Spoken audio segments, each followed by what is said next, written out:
Let me offer some background.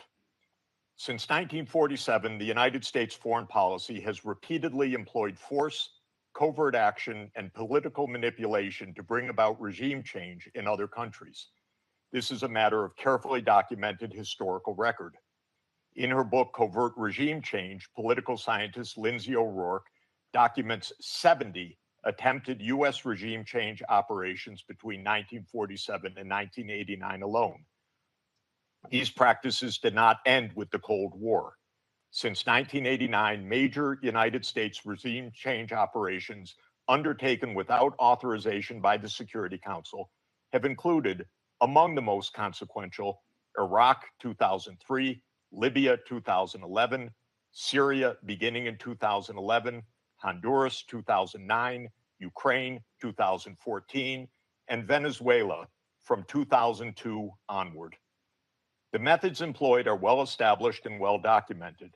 They include open warfare, covert intelligence operations, instigation of unrest, support for armed groups, manipulation of mass and social media, bribery of military and civilian officials, targeted assassinations, false flag operations, and economic warfare. These measures are illegal under the UN Charter, and they typically result in ongoing violence, lethal conflict, political instability, and deep suffering of the civilian population. The recent U.S. record with respect to Venezuela is also clear.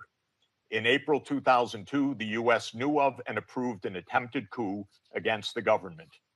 In the 2010s, the United States funded civil society groups actively engaged in anti-government protests.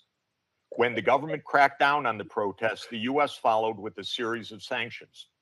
In 2015, President Barack Obama declared Venezuela to be, and I quote, an unusual and extraordinary threat to the national security and foreign policy of the United States. In 2017, at a dinner with Latin American leaders on the margin of the UN General Assembly, President Trump openly discussed the option of the U.S. invading Venezuela to overthrow the government. During 2017 to 2020, the United States imposed sweeping sanctions on the state oil company PDVSA. Oil production fell by 75% from 2016 to 2020, and the real GDP per capita declined by 62%.